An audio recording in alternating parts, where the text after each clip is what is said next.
the Toyota Land Cruiser 70 Series first saw the light of day in 1984, it had pretty big shoes to fill. It was, after all, replacing the iconic 40 Series Land Cruiser, the truck that really made the Toyota brand in Australia with its work on the Snowy Mountains scheme. That 40 Series was a real icon of the Australian four-wheel drive industry and remains so today. Now, 39 years later, the 70 Series has become an icon in itself. It's a legendary car, a cult car for many. It's just as popular for the working man on the farm, tradies in town, or people travelling around Australia.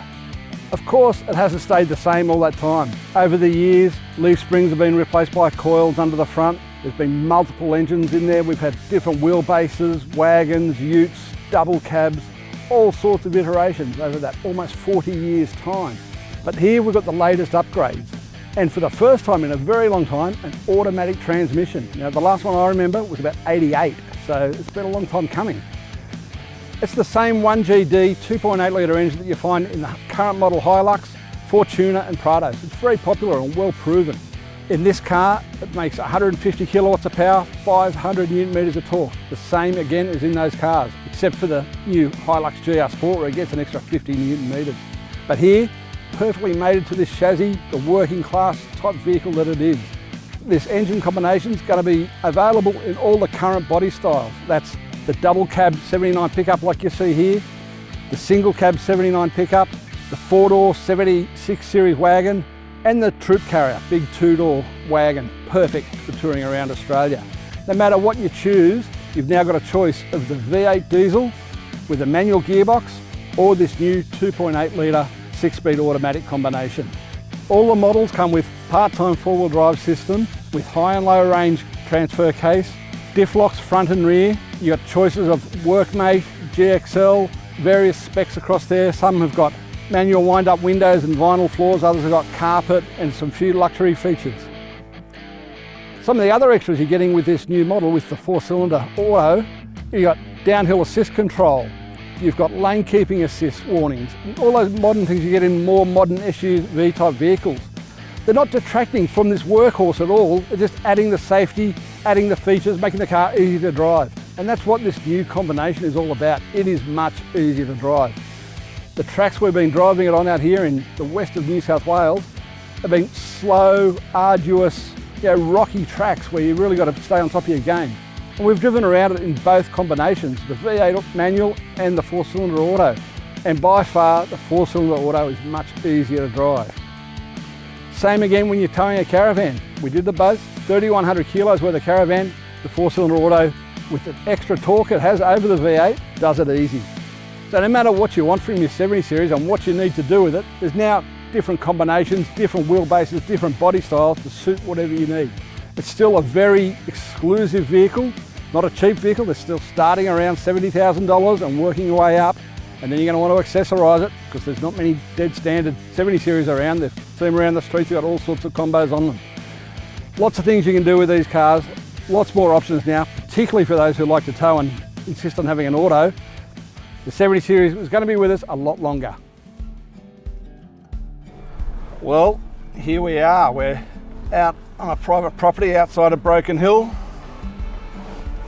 on some tracks that we've been to before when they were used for Outback Challenge. So some pretty gnarly stuff out here, some good little rock climbs. Sure, we're not doing the same stuff the competition trucks are doing, but we're in the 4-cylinder automatic Land Cruiser 79 double cab.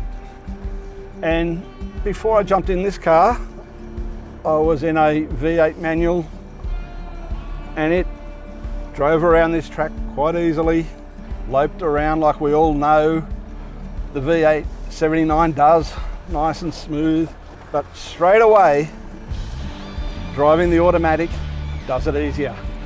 The throttle control is so much smoother, less jerky. The electronic traction control is really sharp, sharper than it ever has been in a 70 Series before. Still got front and rear diff locks there if you wanted them, but I've got to say for this sort of low speed, crawling around the rocks work, it is much easier to drive the 4-cylinder automatic. And out on the open road, it's a very similar story. This car is punchier. It's got more torque than the V8. And when you put your foot down and let the transmission do its work, it really gets up and boogies. Sure, the cars have been unladen and we're going out to do a towing loop after this, but this thing gets along really well. Sits on the highway at 120 k's an hour very comfortably, using less revs than the V8 does in top gear, I must say, which has always been a problem with the V8 manuals. This car just makes everything easier, this engine transmission combination. The higher bonnet is something to get used to. Like when you're familiar with driving 70s, this car's now got a taller bonnet. You've really got to bring your seat up a bit to look over the top of it. Pick your lines early, know where the rocks are, and just let the car do its work. I mentioned earlier that the electronic traction control feels sharper in this car. It works quicker. We did a steeper loop before this with Toyota's head driver trainer, and a bit of track that you wouldn't let just anyone do. And he did it all without the diff locks, letting the electronic traction control do its work. And it was seriously amazing. Something else that you get with the 4-cylinder auto combo is downhill descent control. So I'm coming down the hill now, hit the button there, still go back to manual gear, first ratio, and yeah, let it do its thing.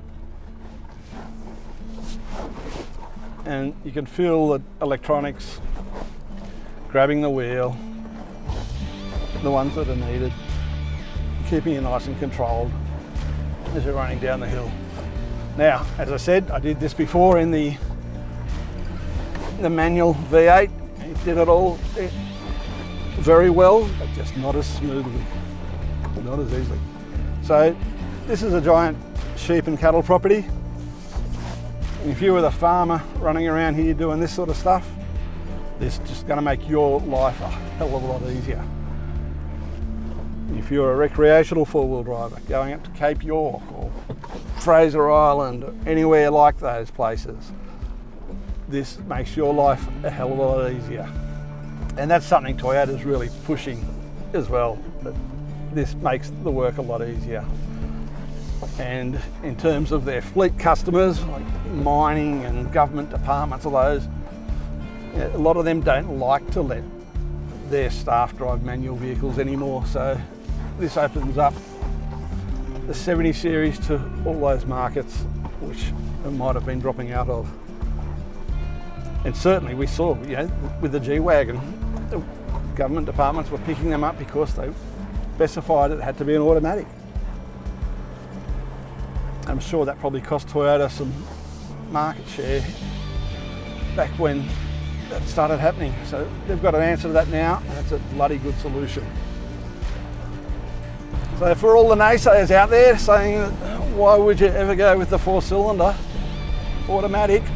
There are plenty of reasons to go with it. It is a better vehicle all round. Now, I love a manual transmission. I'd love this 4-cylinder with a manual 6-speed gearbox, it'd be fantastic.